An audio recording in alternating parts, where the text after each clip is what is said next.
21살에 외과 의사, 내과 의사가 돼요. 장래가 촉망되는 보장된 자리에 있었는데 마음속에 생각들이 많았죠. 이것들을 결국은 포기하고 설교자가 되잖아요. 그런 과정 속에서 자기가 포기하고 내려가는 과정이 아니라 평생 그는 자신의 소명을 최고로 영광스럽게 여겼다는 것. 이것은 저 자신에게도 굉장히 도전이 되고 기억했으면 하는 굉장히 중요한 교훈이라고 생각합니다.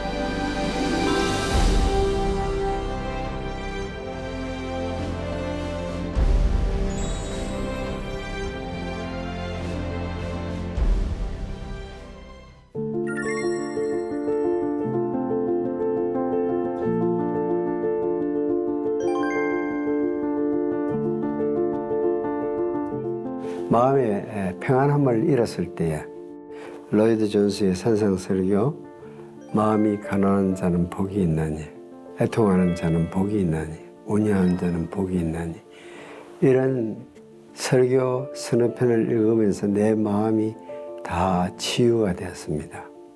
그래서 이분이 진짜 독토 맞구나 이런 생각을 했는데 사실 나는 복음을 로이드 존스를 통해서 들었어요. 로마서 강해를 통해서. 이신칭의라는 것이 왜 이렇게 영광스러운 복음인가를 로이드 존스의 로마서를 통해서 알게 됐고 경험하게 되었고 How would I commend him to you? I think his great contribution to the world has been in the realm of preaching. He was a man who was absolutely committed to preaching the gospel, to preaching the word of God. 로이드 존스는 한마디로 이제 설교자라고 일단 정의를 해야 될 것 같고요. 그래서 이제 목회자로서의 가장 중요한 역할은 설교를 하는 것, 하나님의 말씀을 바로 가르치는 것이다, 바로 전달하는 것이다라는 것이 본인의 정체성이었고, 오직 하나님의 말씀을 제대로 가르칠 수 있는 자가 되는 게 가장 중요하다고 생각했기 때문에 특히 이제 제가 이제 영적으로 또 성숙하고 또 설교자로서 자라가는 그런 과정에서 저한테 영향을 많이 끼쳤죠.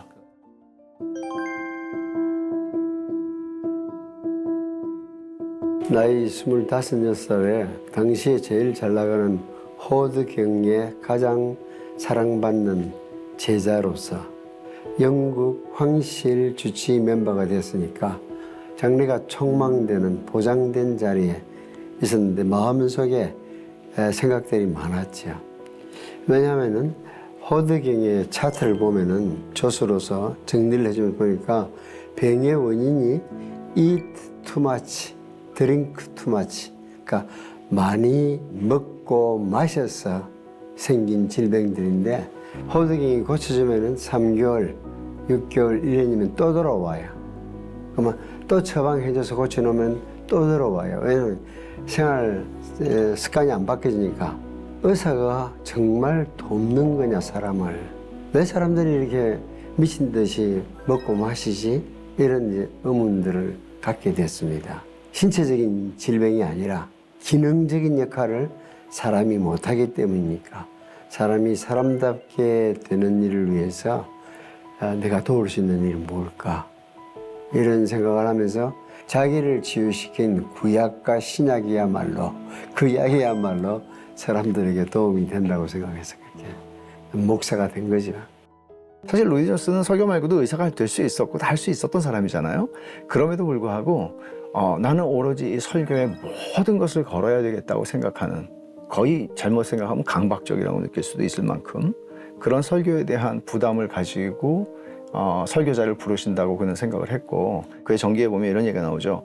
당시에 같은 성 바돌로메 병원에 있었던 의사들 중에는 진짜 로이드 존스가 정신적 질병을 가지고 있다고 본 사람들이 있다는 거죠. 그러니까 미치지 않고서는 그렇게 갈 수가 없는 거잖아요. 그건 정말 하나님의 영광에 사로잡히는 것이고, 그것이 하나님의 부르심에, 뭐 칼빈의 표현을 빌면 섭리의 고삐에 끌려가는 거거든요. 근데 로이드 존스도 그래요. 나는 아무것도 포기하지 않았습니다. 오히려 모든 것을 받았습니다. 누구든지 복음의 사자로 부르시는 것이 하나님이 그에게 주실 수 있는 최고의 영예라고 생각합니다.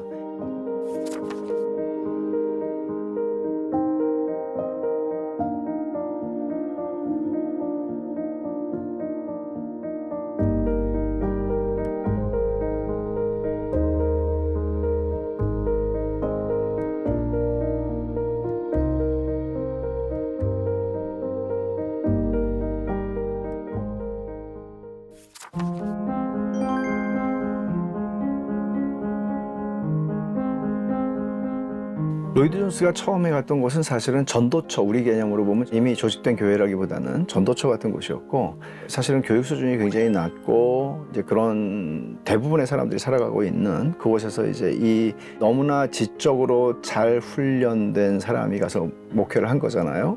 그럼에도 불구하고 그가 전하는 복음이 그들에게 들렸고 굉장히 큰 부흥을 경험하게 됩니다.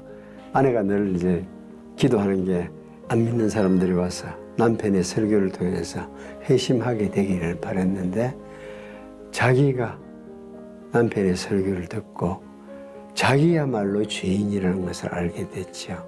길거리에 불황배들이 변해야 된다고 생각했는데, 나는 그럴 필요가 없는 스마트한 사람이야 라고 생각하는 것이 얼마나 교만한 죄의 본질이었는지를 깨닫게 되고 회심이 됩니다.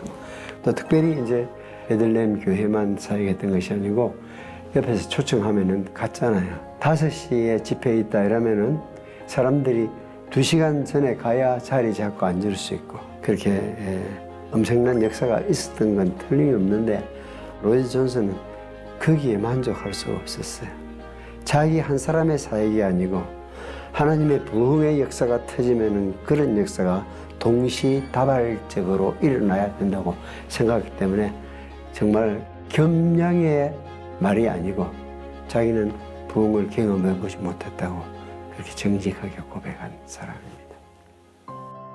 Now, the reason he did not believe that it was revival here between 1927, particularly the years 30 to 34, a true revival, is because there were other churches in the town that were completely untouched.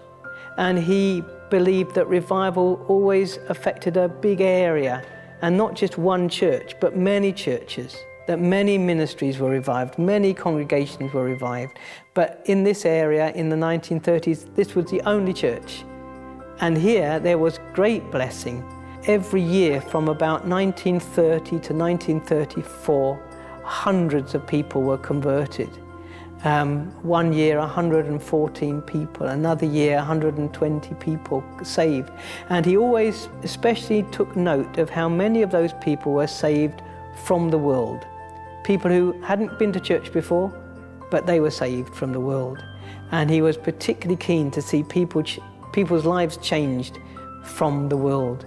And so the congregation here came from 90 to 550 between 1927 and 1938. And that's real blessing. But he said not revival. Well, it's close to it, isn't it, with that number of people.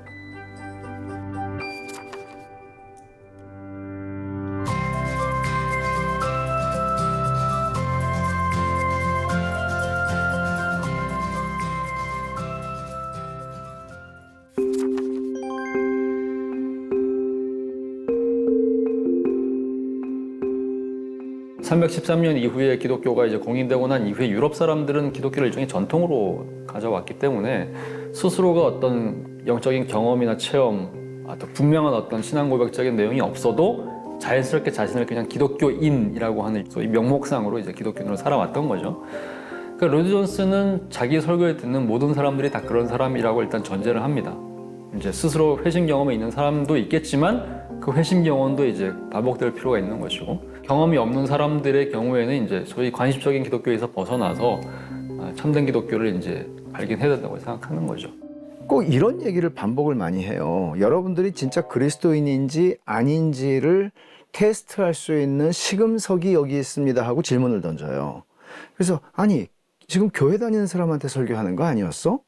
근데 이분은 교회에 다니는, 그러니까 말하자면 회중석에 앉아있는 모든 사람이 그리스도인이라고 생각하지 않고 설교를 했던 것이고, 하나님 앞에 내가 어떤 존재인지, 그리고 얼마나 절망적인지, 그리고 내가 할 수 있는 게 얼마나 아무것도 없는지, 그리고 하나님께서 우리에게 제시해 준 것이 무엇인지 그것을 붙잡게 하는 이런 설교를 매 주일 저녁 예배마다 했다는 거죠.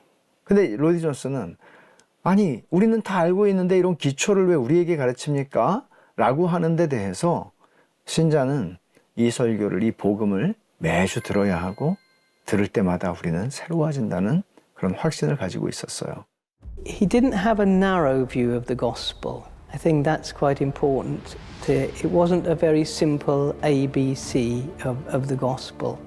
He understood, first of all, that human beings have a great need, and he understood the human condition as one that was fallen and sinful. And he explained this to people. He explained to them why their lives were as they were. Why do we experience misery? Why do we experience broken relationships? Why do we have a sense of failure? Why are our hopes so often dashed? And he said, this is because of our broken relationship with God.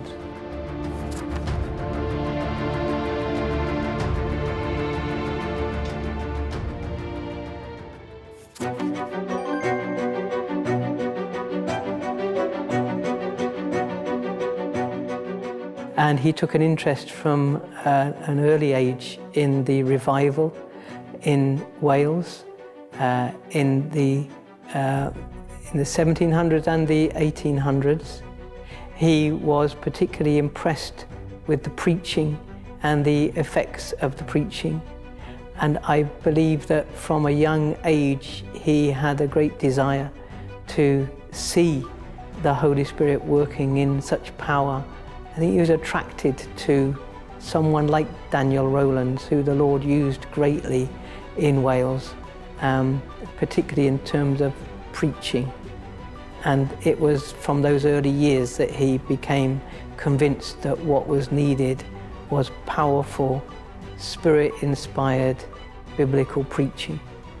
이런 편지가 있었어요. 목사님은 내가 알아들을 수 있는 설교를 하는 유일한 분입니다. 라고. 근데 그 편지를 쓴 게 11살짜리 애예요. 여자아이. 설교를 듣고 이해할 수 있는 것은 영적인 문제이지 지적인 문제가 아니다. 그럼 11살짜리가 로이드 존스의 설교를 다 이해하고 은혜를 받고 기다리고 있었다는 거죠. 설교하는 사람이 어떤 종류의 사람이어야 되는가라고 하는 일종의 설교자 상을 스스로 정립을 했던 것 같습니다. 성령의 불붙은 역사. 이게 이제 그래서 이제 항상 쓰는 표현이 이제 logic on fire라고 이제 불붙은 논리라는 단어를 쓰는 거죠. 말을 정말 잘하는 그런 설교자들 같은 경우에는 정말 사람들의 가슴을 막 뜨겁게 만드는 감동 이런 것들을 이제 불을 만들어낼 수는 있겠지만 내용이 없이 그냥 껍데기만 가지고 할 수도 있다는 얘기죠. 이 두 가지가 결합되지 않으면 참된 설교자가 될 수 없다. 그러면 진짜 설교자는 이제 무엇보다도 하나님의 말씀 위에 그 위에 성령의 불붙은 기름 부으심이 있는 설교자여야 된다라고 하는 것이 로이드 존스의 설교론의 핵심입니다. 로이드 존스가 탁월한 설교자였으니까 많은 곳에서 설교에 대해서 말해달라고 부탁하지요. 그런데 한두 시간까지 해달라고 하면 안 갔습니다. 왜냐하면 설교라는 주제는 한두 시간에 90분짜리 두 강의로서 끝날 수 있는 설교가 아니다.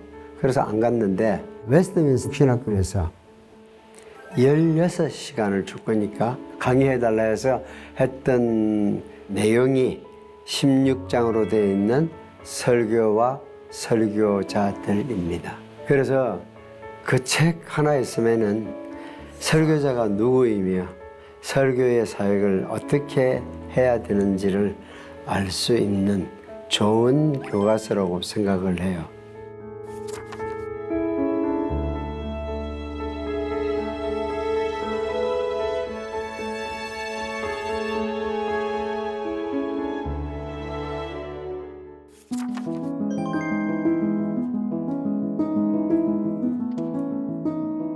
로이드 존스의 책 중에 하나를 추천한다고 하면은 영적 침체에 관해서 추천하고 싶습니다. 왜냐하면 닥터 로이드 존스가 의사로서 그 질병을 아주 잘 분석해서 우리에게 도움을 줄 수 있는 책이고요. 만약에 이제 그냥 조금 더 책을 읽는 사람 같으면은 산상보원 설교를 읽으면 좋겠습니다. 때로는 번역 때문에 의미가 잘 들어오지 않을 수 있는데 다 그런 거 걸러내고도 거기 흐르고 있는 생명의 메시지가 있습니다. 영어를 읽을 수 있는 사람 같으면 영어로 읽으세요. 설교 영어는 어렵지 않습니다. 그리고 그렇게 읽으면 또 다른 즐거움을 맛볼 수 있고요. 만약에 우리 목회를 하는 분 같으면 반드시 설교와 설교자들을 읽을 필요가 있습니다.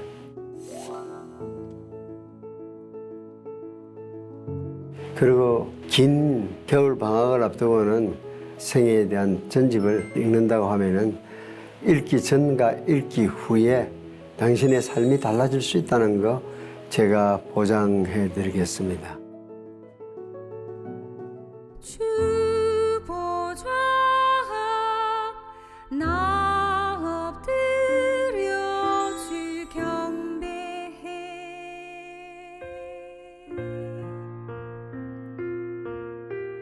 주님의 강 흘러오네 나를 적시네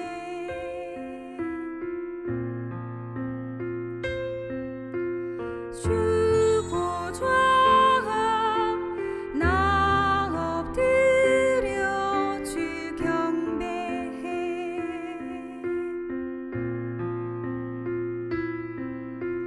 주